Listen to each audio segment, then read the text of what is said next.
two products that have one of them's been recently labeled. Zidua is an early post. It's basically a pre-emergence weed control. It doesn't have any post activity. It's going to be similar to your dual warrant type materials. That was labeled last year as an early post treatment. And then the other product that should be getting a label in the near term future is a product called Anthem Flex. That is essentially a Zidua plus AIM product. So it's not any new material per se that we're looking at. It's just kind of repackaged in a different formulation. And of course, it's got AIM with it that does have some post activity. Unfortunately, AIM might kill a pigweed if you caught it the day it came out of the ground. But after that, it's not real good. It does have some activity on morning glories, but it's a completely post material from that standpoint, and that's probably really the only thing it really has a fit on and helps us in peanuts. We have had real good luck with the Zidua. Where we've had our best luck with it is where we're mixing it with Gramoxone early post, and so that's where it's fit us well. Where else it is fit well is where we've had it behind a yellow herbicide up front.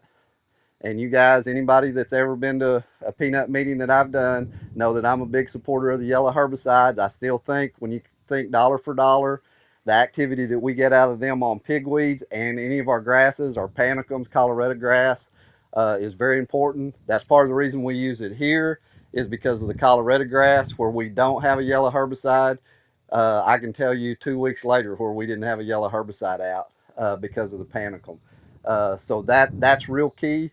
As far as peanut weed control is concerned, it's a program approach anymore. There's not the silver Cadre bullet anymore. Put out a yellow, put out a pre, spray Cadre and DB and be done with it. Those days are over. You've got to have a program approach. You can still get some good activity out of Cadre. It's not going to have the residual or the knockdown that it had, say, 10 or 12 years ago. It's still part of our program. When we look at our best programs, it plus DB post is part of that. But typically what we like to have is a yellow up front, followed by Valor pre, and then we like to put a dual warrant Zidua type material early post, and then follow that up with a Cadre DB. Occasionally we do have to come in and clean up with Select on this farm, basically due to the fact that some of our treatments that don't have that whole program, if we didn't clean that up, we wouldn't be able to harvest those plots because of the panicle. That has worked real well with us. I would say the one plus to Zidua that we've seen maybe over the other materials is that we maybe get a little more morning glory control out of them. It's not always consistent. You won't see it in and year out, but if there's ever a situation where we do see a bump in the morning glory control out of all of those materials, it's usually with the Zidua. And we see that both here and at some of our other research stations. So if I was to give it any type of benefit, that would be one. The other thing I think we really need to think about, and we've got cotton trials on the other side of us. We've got research with both the Enlist and the Extend technology. In both of these deals, when you start looking at the cost of something like a generic dual, I think if you're running across that field post, you ought to have one of those materials in the tank with you. What they'll give you from the cost benefit, especially for residual grass control, they're not great on panicum, but they will help you some. And they're better than not having any out there. And what you get out of them out of residual pigweed control is well worth. In fact, in a lot of cases, you can price them cheaper than the trip you're making across the field. So I really think you should consider one of them. With those materials, like I said, with the Zidua, we maybe see a little bit more morning glory control occasionally. With the warrant product, what we see with that product is it's either the best material we put out or the worst material we put out. And we consistently see that. And it appears to be real critical with when you get that rainfall after you put it out. It looks like you actually need to have that encapsulation set out there for a day or two before you get that rainfall, and then you see some better activity out of it. But say 2 years ago, it was the best one we put out. This year, it's definitely the worst of those materials that we looked at in the same way 3 years ago. But when it's good, it's really, really, really good. So that's what we consistently see with that.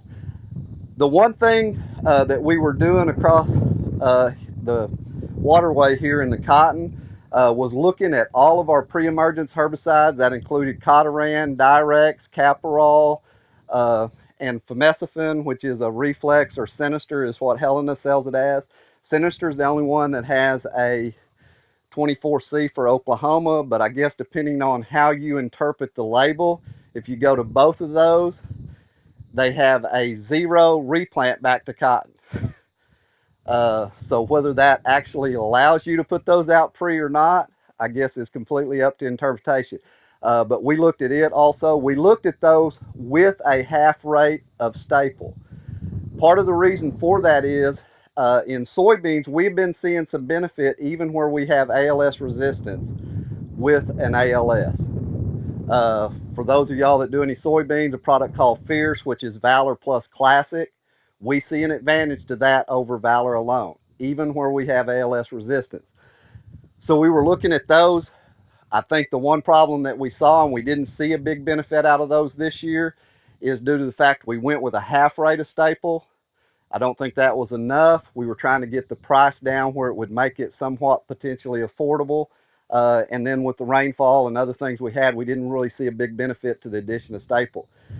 What we did see both here and at Altus is a huge advantage to having a pre, whichever one of those was out there, was tremendous in setting up that first post treatment. And the same thing right here with the Valor, the Prouds, those types of things. Setting up that post treatment, and a lot of cases also what it does is what I call is allows you to layer that Dual or Warrant or one of those products, because you can get those out before that next flush, and that's a big advantage to you. So layering those residual herbicides back to back. But we saw a huge advantage to whatever pre. The one pre that I would say that stood out this year was the Reflex Sinister product. We saw excellent pigweed control with it down at Altus. We saw the same here. The other big advantage that we saw here in that particular field, we had a yellow nutsedge problem early, and it was by far the best product that we put out on yellow nutsedge. You can even ask Bobby, I know he saw it early, and how well that product worked for us. The only thing that I might mention, and you got to consider if you're thinking about those products, is the rotation limitations that it puts you into. Because basically, when you get right down to it, the only thing you can come back with is soybeans, peanuts, or cotton. I think you're 16 months on corn and 24 months on sorghum. And I think 15 months even on wheat.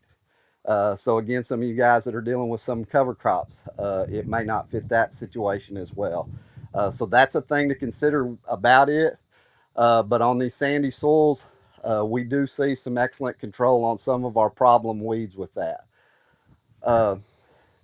That's really, as far as overall weed control, we saw similar results with both of our Extend and our Enlist on cotton. And again, but it was real key still having a pre out there in front of that. Both of those we ran, when we ran our first shot, again, we ran all of those with Dual.